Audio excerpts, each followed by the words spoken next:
രാജ്യത്തിന്റെ 79ാം സ്വാതന്ത്ര്യദിനാഘോഷത്തിൽ അപമാനകരമാകുന്ന സമരസേനാനികൾക്ക് അപമാനകരമാകുന്ന അപലപിക്കേണ്ട കാര്യങ്ങളാണെന്ന് പ്രധാനമന്ത്രിയിൽ നിന്നും അതോടൊപ്പം പെട്രോളിയം മന്ത്രാലയത്തിൽ നിന്നും ഉണ്ടായിട്ടുള്ളത്, അതായത് കേന്ദ്ര സർക്കാരിൽ നിന്ന് ഉണ്ടായിട്ടുള്ളത് എന്ന കാര്യത്തിൽ എനിക്ക് തർക്കമില്ല.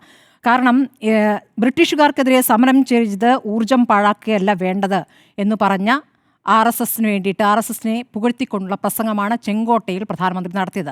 അത് സ്വാതന്ത്ര്യദിനാഘോഷ പ്രസംഗമായിരുന്നില്ല. യഥാർത്ഥത്തിൽ RSSനെ പുകഴ്ത്തുന്ന RSSന്റെ 100 വർഷത്തിൽ RSSന്റെ അജണ്ടകൾ നടപ്പാക്കുന്നതിൻ്റെ ഭാഗമായി നടത്തിയ പ്രസംഗമാണ്. ആ പ്രസംഗത്തിൽ RSSന്റെ 100 വർഷത്തെക്കുറിച്ച് പറയുമ്പോൾ ഏറ്റവും വലിയ NGO സംഘടനയാണ്, ലോകത്തെ തന്നെ ഏറ്റവും വലിയ NGO സംഘടനയാണെന്ന് പറയുന്നു. എന്ത് കണക്കുകളുടെ അടിസ്ഥാനത്തിലാണ് എന്നറിയില്ല. ഒരു പോലും രജിസ്റ്റർ ചെയ്യാത്ത സംഘടനയാണ് RSS എന്നുള്ളൊരു പഠനം കഴിഞ്ഞ മാസം കാരവൻ നടത്തിയിട്ടുണ്ടായിരുന്നു.